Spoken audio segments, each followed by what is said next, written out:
pujian, kemuliaan hanya bagi Tuhan.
Mari kita berdoa. Tidak seperti Engkau Tuhan, Kau sungguh Allah yang perkasa, Allah yang luar biasa, Allah yang dahsyat dan Allah yang baik. Kami bersyukur untuk segala kebaikan-Mu Tuhan, untuk segala urapan-Mu yang selalu baru setiap hari dalam kehidupan kami Bapa. Kemenangan demi kemenangan, kami tidak kekurangan satu apapun, Kau selalu berikan dalam kehidupan kami ya Bapa. Kami percaya Tuhan, dalam perjumpaan kami dengan Engkau Tuhan, ada satu terobosan yang besar yang Kau berikan, yang Kau nyatakan dalam setiap kehidupan kami. Kami bersyukur kalau sebentar kami mendengar firman-Mu ya Bapa. Pada sore hari ini Tuhan, biarlah itu semua menjadi kekuatan akan kehidupan kami Tuhan. Di tengah dunia seperti ini Tuhan. Dan kami percaya Bapa, oleh karena firman-Mu lah Tuhan, yang menjadi kekuatan atas kehidupan kami Bapa. Dan kami siap untuk mendengarkan firman-Mu Bapa. Dalam nama Tuhan Yesus Kristus kami berdoa, haleluya. Amin. Shalom jemaat Tuhan. Gimana kabarnya? Luar biasa, amin. Saya percaya bahwa dalam Tuhan ada hal perkara-perkara besar yang Tuhan nyatakan dalam kehidupan kita, sehingga kita selalu survive.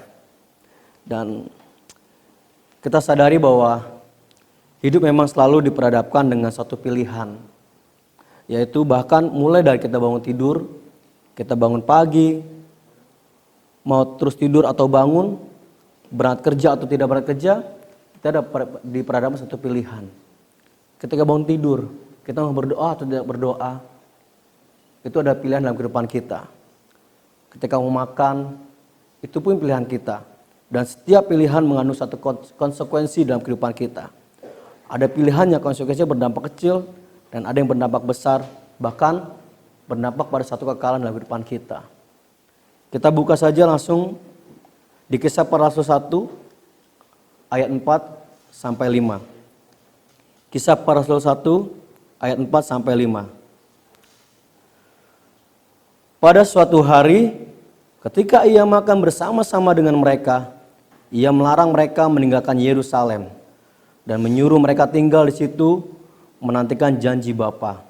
Yang demikian katanya, "Telah kamu dengar daripadaku, Sebab Yohanes membaptis dengan air, tetapi tidak lama lagi kamu akan dibaptis dengan Roh Kudus. Jemaat Tuhan di Kisah Para 1 ayat 4 sampai 5 mengatakan bahwa Yesus bilang berkata, tetap tinggal di Yerusalem. Kenapa Tuhan berkata seperti itu? Maksudnya adalah ketika Tuhan ada bersama-sama dengan murid-muridnya, dia memberi satu perintah yang melarang mereka untuk meninggalkan Yerusalem. Apa maksud Tuhan? Nah, untuk menantikan janji Bapa. Tuhan sedang menguji murid-muridnya bagaimana sikap respon mereka ketika Tuhan melarang mereka pergi. Dia sudah dari sorga. Dia menguji kesetiaan murid-muridnya. Waktu dia naik, apakah murid-murid tetap setia, tetap tinggal? Atau apakah murid-muridnya masih tetap setia dan taat? Tuhan ingin menguji agar respon ketaatan mereka bukan hanya saat Tuhan masih ada di bumi. Tetapi justru waktu Tuhan tidak hadir. Waktu Tuhan tidak ada bersama mereka, apakah mereka tetap setia? Apakah mereka tetap taat? Atau apakah mereka tetap melakukan perintah Tuhan? Pesan yang sama juga bagi kita semua. Jangan pernah tinggalkan Tuhan. Tetap tinggal bersama-sama dengan Tuhan untuk menantikan janji Tuhan. Mungkin kita seringkali ketika kita ada di gereja bisa taat, tapi begitu keluar dari gereja lupa semuanya. Ketika kita di gereja kita kudus, namun ketika kita di luar gereja, apakah kita bisa menjaga kudusan kita? Bisakah kita menjaga sikap kita? Bisakah kita menjaga attitude kita? Bisakah kita menjaga perkataan kita? Banyak seringkali kita jumpai perilaku-perilaku orang-orang ketika di luar gereja. Ada salah sedikit dia mulai marah. Kesenggol sedikit katakan, di mana mata lo gitu, di mana mata lo gitu kan ya gitu. Kata-kata yang mereka ucapkan bukan kata-kata yang kudus. Mereka dikuasai oleh keinginan daging mereka. Mereka emosi. Bagaimana dengan kita? Apakah ketika kita di luar gereja, bisakah kita menjaga sikap kita, perkataan kita, attitude kita? Ini yang Tuhan mau. Tuhan ingin ketaatan respon kita ketika kita tidak ada di gereja. Ketika kita di luar atau di pekerjaan atau dimanapun kita berada, bisakah kita mencerminkan sikap Tuhan dalam kehidupan kita? Sebab tujuan Tuhan untuk menciptakan kita salah satunya adalah untuk memuliakan nama Tuhan. Untuk menyenangkan hati Tuhan. Bagaimana sikap kita bisa menyenangkan hati Tuhan? Bagaimana sikap kita bisa memuliakan nama Tuhan? Ketika hidup kita tidak mencerminkan sifatnya Tuhan. Bagaimana dengan kehidupan kita saat ini? Masihkah kita tetap taat? Tetap mengejarkan semua perintah Tuhan? Seringkali kita tidak taat apa yang dikatakan oleh Alkitab. Apa yang dikatakan oleh firman Tuhan. Hati kita kuat, tetapi tubuh ini lemah. Iman penurut, tapi daging lemah, saudara-saudara. Minta pengurapan yang daripada Tuhan untuk kita tetap taat melakukan firman Tuhan. Ketika kita bangun pagi, seperti saya bilang, itu pilihan. Ada satu pilihan ketika kita baru bangun tidur. Suatu pilihan Tuhan berikan di dalam kehidupan kita saat kita bangun tidur. Pertama kali, apakah kita mau bersekutu sama Tuhan? Bangun, berdoa, baca firman Tuhan. Atau bangun, berdoa, mandi, lalu pergi. Itu adalah pilihan. Ketika kita memilih satu yang baik, maka kehidupan kita pasti akan lebih baik. Ketika kita awali hidup kita dengan doa. Ketika kita awali pilihan kita untuk pertama kali bangun tidur adalah bertemu dengan Tuhan. Rindu membaca firman Tuhan. Kehidupan kita pasti dapat kita lalui dengan lebih baik. Maka dari itu Tuhan bilang, tetap tinggal di Yerusalem. Maksudnya apa? Tuhan ingin kita tetap setia bersama-sama dengan Tuhan. Lalu yang kedua, tadi yang pertama adalah tetap di Yerusalem. Jangan pernah meninggalkan Yerusalem. Itu adalah jangan pernah meninggalkan jam terbaik kita sama Tuhan. Yang kedua, tetap menantikan janji Bapa. Bukan cuma melarang. Tuhan juga menyuruh mereka tetap tinggal di situ untuk menantikan janji Bapa. Kita tahu lah ya, yang namanya menunggu pasti bosan, boring. Gitu. Tapi pernah nggak kita bosan, kita boring ketika kita menunggu sesuatu hal yang bagi kita menarik, atau waktu kita pacaran ya, kita menunggu kekasih kita. Bosan nggak? Wah, nggak bosan. Ketika kita menunggu orang yang kita kasihi, ketika kita menunggu orang yang kita cintai, wah, nggak bosan. Nunggu 1 jam, 2 jam, kita terlambat. Maaf ya sayang, saya tadi telat bangun. Oh maaf, saya tadi jalan macet. Oh, nggak apa-apa. Udah pacaran kayak gitu kan, nggak bosan. Tapi ketika menunggu sesuatu hal yang tidak menjanjikan, bosan. Nggak pasti nih janjinya nih, jadi bosan. Tapi menantikan suatu hal yang pasti kita tunggu. Sampai kapanpun pasti kita tunggu. Nah, di sini saudara, demikian juga ketika kita menantikan janji Bapa. Nggak tahu kapan waktunya, Tuhan bilang. Nggak tahu kapan waktu Tuhan tuh bisa datang menjemput kita, nggak tahu. Dan inilah sifat Tuhan, gitu loh. Nah, sekalipun kita tahu menunggu itu membosankan, kita tahu kapan Tuhan datang, kita tahu. Nggak tahu waktunya pasti, kita tuh udah jelas gitu ya. Dan tetapi kita tetap menunggu janji Tuhan. Tuhan katakan tetap tinggal, kita tetap menunggu. Kita tidak bisa mendahului waktunya Tuhan. Kadang kita lihat rasanya lama gitu, lambat, kapan ya gitu ya. Tapi Tuhan bilang sabar. Nah, bagi Tuhan tidak ada kata terlambat. Tidak ada kata lambat. Dia memberikan segala sesuatu tepat pada waktunya. Jangan kita selalu mendahulukan waktunya Tuhan. Seringkali dalam kehidupan kita selalu mendahulukan waktunya Tuhan. Ketika kita berdoa, minta pasangan hidup, ketika kita berdoa, mencari yang terbaik atau dalam setiap pekerjaan kita berdoa sama Tuhan. Contoh, doa cari jodoh. Zaman saya waktu masih sekolah dulu ya, bilang gini, ketika cinta ditolak, dukun bertindak. Nah, zaman dulu seperti itu tuh. Banyak orang nggak sabar menantikan waktu Tuhan. Kita mendahului caranya Tuhan, kita mendahului waktu Tuhan. Kita udah berdoa, Tuhan, berikan aku yang terbaik ya Tuhan. Aku minta jodoh Bapak, bla bla bla bla bla bla. Nah, ketika umur 30 masih sabar. Ketika umur 40 ada orang free sale gitu kan, diskon besar-besaran. Nggak, pasangan hidup apa aja diambil, atau dia pergi ke dukun, bla bla bla bla gitu kan. Nah, ketika kita tidak sabar dengan waktu Tuhan, percaya deh, berkat tidak akan datang kepada kita. Nah, biar kita tetap menunggu waktunya Tuhan, menunggu kairosnya Tuhan. Jangan kita mendahului Tuhan. Tunggu saatnya, tunggu Tuhan jawab. Pasti Tuhan jawab. Tepat pada waktunya Tuhan pasti jawab. Tidak ada kata terlambat. Tidak ada kata lambat di dalam Tuhan. Tuhan ingin menguji kesabaran kita dan kesetiaan kita dalam hal menunggu. Orang yang sabar itu dikasih Tuhan. Nah, dicintai Tuhan, saya percaya segala janji Tuhan tidak pernah gagal. Yosua katakan, apapun yang terbaik yang Tuhan janjikan, tidak ada yang tidak dipenuhi. Janji Tuhan tidak akan pernah gagal. Karena itu percaya saja. Percaya sama Tuhan, serahkan semua apa yang menjadi bebanmu, katakan sama Tuhan. Sebenarnya Tuhan tahu nggak masalah kita? Tahu. Sebelum kita datang, Tuhan sudah tahu. Gitu saudara-saudara. Nah, menunggu memang lama dan membosankan, tapi ini kita dituntut untuk tetap setia. Tuhan menuntut kita untuk setia. Nah, kita mau setia dan sabar. Gitulah. Nah, barang siapa setia sampai akhirnya, dia akan memperoleh mahkota kehidupan. Jangan pernah kita putus asa dan kecewa. Aduh, Tuhan lama banget ya. Akhirnya kita kecewa sama Tuhan. Timbul sakit hati. Sama Tuhan, kepahitan. Gak mau ke gereja. Banyak orang-orang merasa bahwa Tuhan gak pernah menjawab kebutuhan dia. Tuhan gak pernah menjawab doa dia. Tuhan gak pernah menjawab pergumulan dia.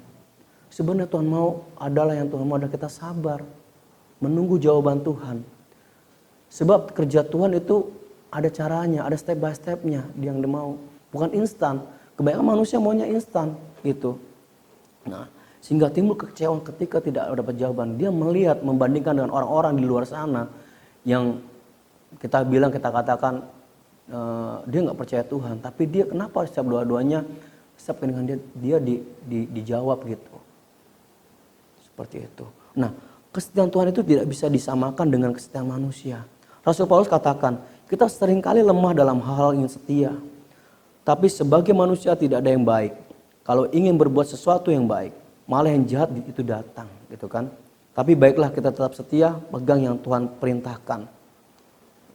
Mendengarkan itu lebih baik daripada berkorban. Kita lihat contohnya Saul. Apa yang Allah perintahkan untuk mengalahkan seluruh Amalek. Jangan ada yang sedikit pun tertinggal. Tetapi Saul tidak mendengarkan apa yang Tuhan perintahkan. Gitu. Akibatnya kerajaan Saul nggak kokoh, hancur. Nah, karena itu jangan mendahului janji Tuhan. Kalau kita taat, ketaatan itu akan membawa berkat yang luar biasa, terobosan, tapi dengan ketidaktaatan kita akan kehilangan berkat. Dengan kesetiaan, dengan taat, setia akan mendatangkan berkat dalam kehidupan kita.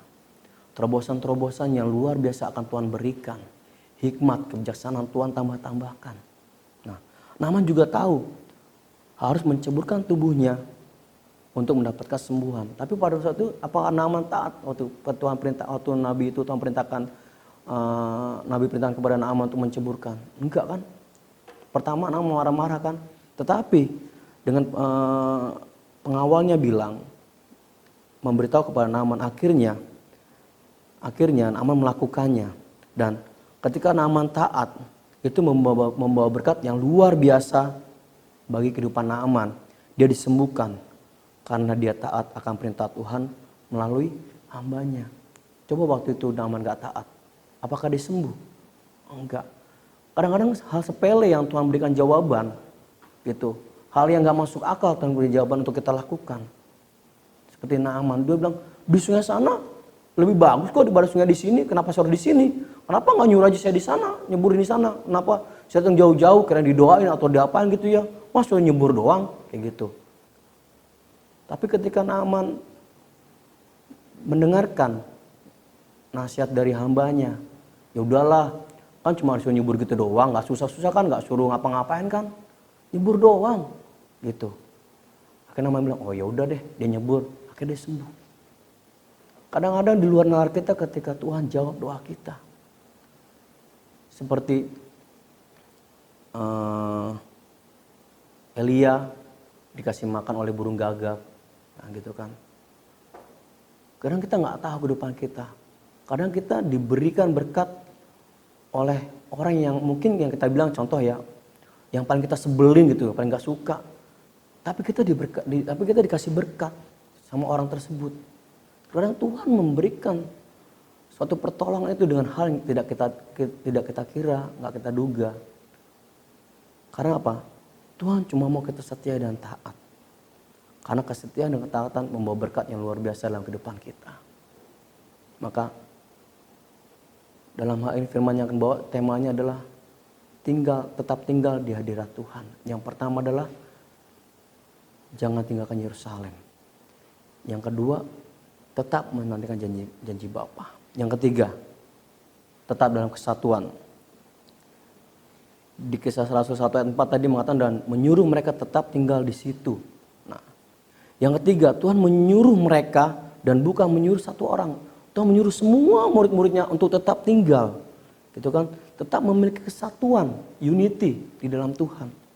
Tuhan mau kesatuan itu tetap ada dalam rumah tangga kita, di dalam gereja, dimanapun, dalam pelayanan, pekerjaan. Tuhan mau ada kesatuan. Karena apa? Karena kesatuan itu adalah yang Tuhan inginkan. Karena disitulah Tuhan mencurahkan berkatnya. Tuhan mencurahkan berkat di dalam kesatuan. Bukan di dalam perpecahan. Bukan di dalam individu. Tapi dalam kebersamaan. Gitu. Dalam Mazmur 133 dinyatakan bahwa Tuhan mencurahkan berkat karena kesatuan hati. Kesatuan hati ini terus Tuhan perhatikan di dalam keluarga. Ingat saudara-saudara, ingat jemaat Tuhan. Ketika kita ambil satu komitmen dalam kehidupan kita, sadar atau tidak sadar, tahu atau tidak tahu, bahwa di saat itu juga, di detik yang sama, iblis bekerja dalam kehidupan kita. Ketika kita ambil satu komitmen dalam kehidupan kita, iblis dan Tuhan bekerja di waktu yang sama, di detik yang sama. Kok bisa begitu? Iya, karena iblis tidak mau hidup kita dekat sama Tuhan. Karena iblis tidak mau hidup kita berpaut sama Tuhan. Karena iblis tidak mau hidup kita selalu bersama-sama dengan Tuhan. Yang iblis mau adalah kita jauh daripada Tuhan, kita mengikuti iblis. Maka iblis bekerja di waktu yang sama dengan cara yang instan. Dengan cara yang cepat, iblis menjawab doa-doa kita. Tetapi dengan akhirnya dengan yang binasa. Tapi ketika kita ikut cara Tuhan, maka hidup kita mendapat satu berkat.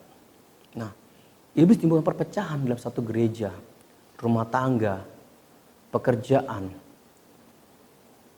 Dalam satu hal gereja, dalam satu pelayanan, iblis memberikan satu hal-hal yang luar biasa yang sedang kita temukan. Namun ketika ada kesatuan, iblis mulai menghancurkan kesatuan di dalam gereja. Contoh dalam pelayanan, dia sakit hati, dia gak suka sama hamba Tuhannya, dia gak suka dengan orang yang ini. Dalam satu gereja, dia gak suka dengan jemaat ini, dia pergi, dia keluar, pindah gereja, mencari gereja baru, gitu. Yang dia pikir di sana lebih menarik, lebih asik. Tapi sadar saudara-saudara, ketika kehidupan kita masih egois, masih mau menangnya sendiri, masih mengutamakan kita, gitu kan? Saya lebih utama, percaya saja. Dimanapun Anda bergereja, Anda pasti akan menemui hal yang sama. Gitu. Murid-murid tinggal di Yerusalem untuk menyatukan hati, memperhatikan kepentingan orang lain.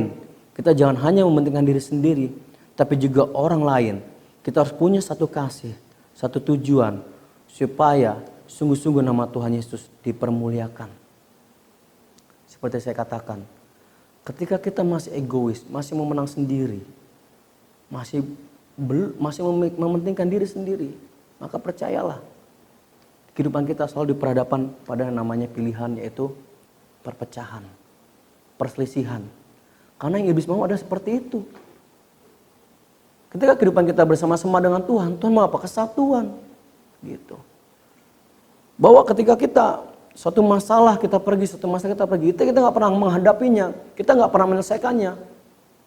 Jujur, kita pasti akan selalu menemui permasalahan tersebut. Sama seperti sekolah. Ketika kita sekolah ujian, dan contohlah ujian matematika, kita nggak pernah lulus dalam ujian matematika, pasti kita selalu diperhadapkan pada ujian tersebut. Gitu. Namun ketika kita selesai masa ujian tersebut, kita bisa lulus pada ujian matematika, maka kita bisa melanjutkan taraf yang berikutnya, step berikutnya. Sama dalam sebuah pelayanan, sama satu hubungan. Kalau kita ingin kehidupan kita diberkati dalam Tuhan, tetap bersatu. Dalam orang lain lebih utama daripada diri kita. Nggak perlu egois. Hadapi masalah tersebut. Jika perdamaian itu datangnya dari dalam diri kita, lakukan. Oke, bilang, kita mendamaikan diri kita sendiri. Kita harus damai sama diri kita. Hadapi masalah tersebut. Berdoa sama Tuhan. Gitu kan. Percaya bahwa kita mendapat satu kemenangan bersama-sama dengan Tuhan. Dan kita bisa hadapi. Ketika kita bisa hadapi dalam satu kesatuan, pelayan kita menjadi berkat bagi orang lain. Dan promosi akan Tuhan berikan dalam kehidupan kita. Saudara-saudara. Nah, Tuhan menginginkan kesatuan untuk mereka tetap tinggal bersama. Tetap satu.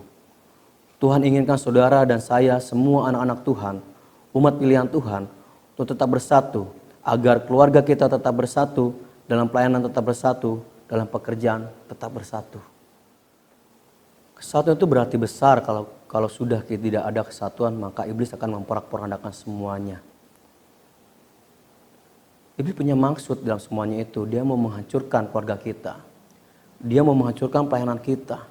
Dia mau menghancurkan persahabatan kita. Dia mau menghancurkan hubungan kita sama Tuhan. Maka iblis memakai banyak cara gitu kan. Iblis memakai kehidupan kita untuk menghancurkan kita. Nah, Yang Tuhan inginkan adalah kita tidak tercerai-berai. Karena itu pesan Tuhan sebelum dia naik. Dia berpesan kepada mereka, bukan kepada satu orang. Tapi bersama-sama mereka tidak boleh meninggalkan Yerusalem. Bersama-sama kita jangan pernah meninggalkan persekutuan kita sama Tuhan. Iblis gak senang kita maju. Dia gak senang kita dipakai Tuhan. Sehingga kita berhasil dalam pekerjaan, dalam pelayanan, gak senang. Maka itu dia menghancurkan, dia berbagai rencana-rencana kehidupan kita. Dia hancurkan supaya kita gak bisa maju di dalam Tuhan. Tapi ingat pesan Tuhan, jangan ingin dicerai-beraikan.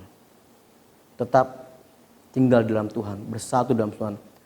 Nah, Tuhan sedang terus memperhatikan kesatuan anak-anak Tuhan.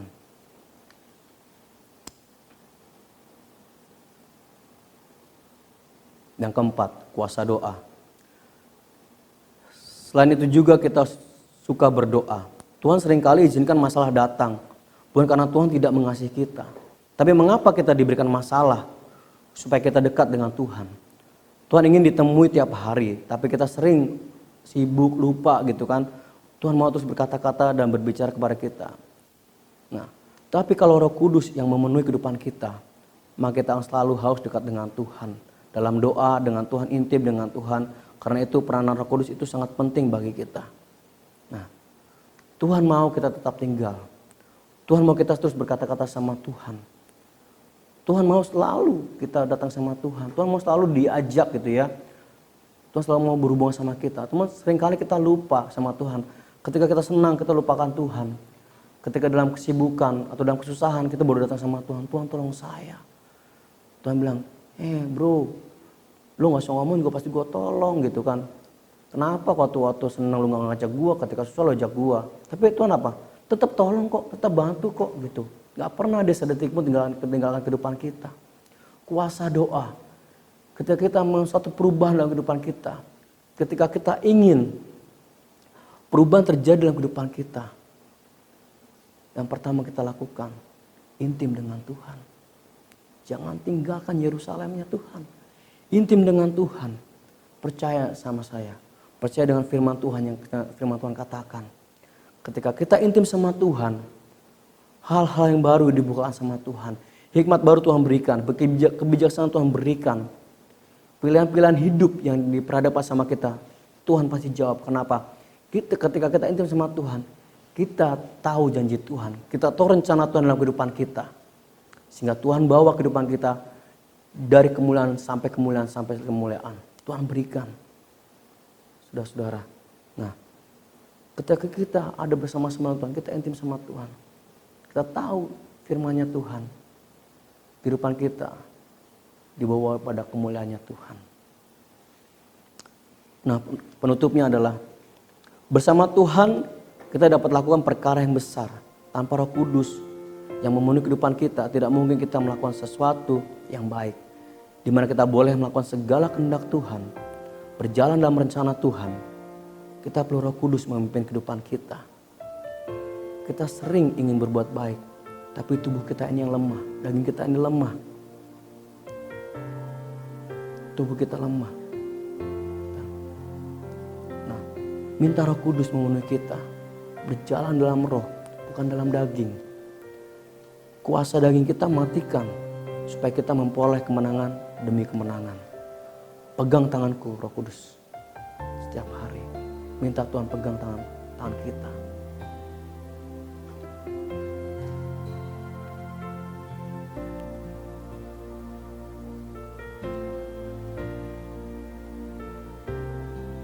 Janji Tuhan dalam kehidupan kita. Jalan bersama-sama dengan Roh Kudus dalam kehidupan kita. Dan kita bisa melakukan segala yang benar dan berkenan di hadapan Tuhan. Saudara-saudara, hari-hari ini semakin singkat. Kedatangan Tuhan semakin dekat. Biarlah kita persiapkan kehidupan kita. Sehingga kita bisa bersama-sama dengan Tuhan. Dan setiap kehidupan kita bisa memuliakan nama Tuhan. Amin, saudara-saudara. Amin. Mari kita berdoa. Kami tidak mau jadi orang yang tidak pernah ikut rencana-Mu Tuhan. Kami percaya hari ini Roh Kudus yang memenuhi kehidupan kami. Sehingga kami boleh melihat janji Tuhan. Melihat terobosan Tuhan. Pemulihan Tuhan. dan kelimpahan terjadi dalam kehidupan kami. Pegang tangan kami Roh Kudus setiap hari. Kami percaya Tuhan, kami tidak bisa berjalan sendiri tanpa Roh-Mu ya Bapa. Bawa diriku agar selalu dekat kepadamu Tuhan. Bawa diri kami kepada kebenaran-kebenaran-Mu Tuhan. Agar kami tidak pernah tersesat ya Bapa. Terima kasih Tuhan. Hamba-Mu boleh berhenti berbicara saat ini Tuhan. Dan kami percaya Roh Kudus Tuhan akan lebih dalam dan lebih jelas lagi untuk membentuk kehidupan kami. Terima kasih Tuhan untuk setiap tuntunan-Mu Bapa. Meteraikanlah firman-Mu Tuhan dalam kehidupan kami Bapa. Jadikan kami pelaku-pelaku firman-Mu Tuhan. Amin. Mari kita mengakhiri ibadah kita pada hari ini dan sama-sama kita berdoa. Bapa, kami mengucap syukur, terima kasih buat ibadah pada hari ini sehingga kami bersama-sama diberkati melalui pujian penyembahan yang kami boleh naikkan dan melalui firman Tuhan yang kami boleh dengar. Bila itu menjadi kekuatan dalam kehidupan kami untuk kami boleh melalui hari-hari kami bersama dengan Tuhan. Kami berdoa buat kami semua yang sudah sama-sama beribadah pada kami. Tuhan memberkati kami, Tuhan memberkati dalam kehidupan rumah tangga kami, Tuhan memberkati dalam kehidupan finansial kami, Tuhan memberkati dalam kehidupan kesehatan kami, Tuhan memberkati dalam setiap pelayanan kami, Tuhan memberkati apapun yang kami kerjakan kiranya Tuhan menjadikan berhasil. Dan kami yang mungkin saat ini dalam kelemahan tubuh, kami berdoa di dalam nama Tuhan Yesus, Tuhan sudah menyembuhkan kehidupan kami. Kami yang dalam satu permasalahan, problem yang pelik, kami berdoa di dalam nama Tuhan Yesus, Tuhan memberikan pada kami jalan keluar. Tuhan memberikan pada kami kekuatan untuk kami boleh menghadapi semua masalah kehidupan kami bersama-sama dengan Tuhan. Kami percaya kami boleh berada dalam perlindungan Tuhan, hidup kami di dalam perlindungan Tuhan. Terima kasih Bapa, mengucap syukur. Mari kita arahkan hatimu pada Tuhan dan kembalilah ke dalam aktivitasmu dengan berkat daripada Tuhan. Bila berkat Abraham, Ishak dan Yakub turun atas kita semua. Tuhan memberkati engkau dan melindungi engkau. Tuhan menyinari engkau dengan wajahnya dan memberi kau kasih karunia. Tuhan menghadapkan wajahnya padamu dan memberi kau damai sejahtera. Bila kasih karunia daripada Tuhan Yesus, kasih daripada Allah Bapa, dan persekutuan dengan Roh Kudus bersama-sama dengan kita mulai sekarang sampai selama-lamanya. Di dalam nama Tuhan Yesus yang diberkati, sama-sama mengatakan amin. Tuhan Yesus memberkati.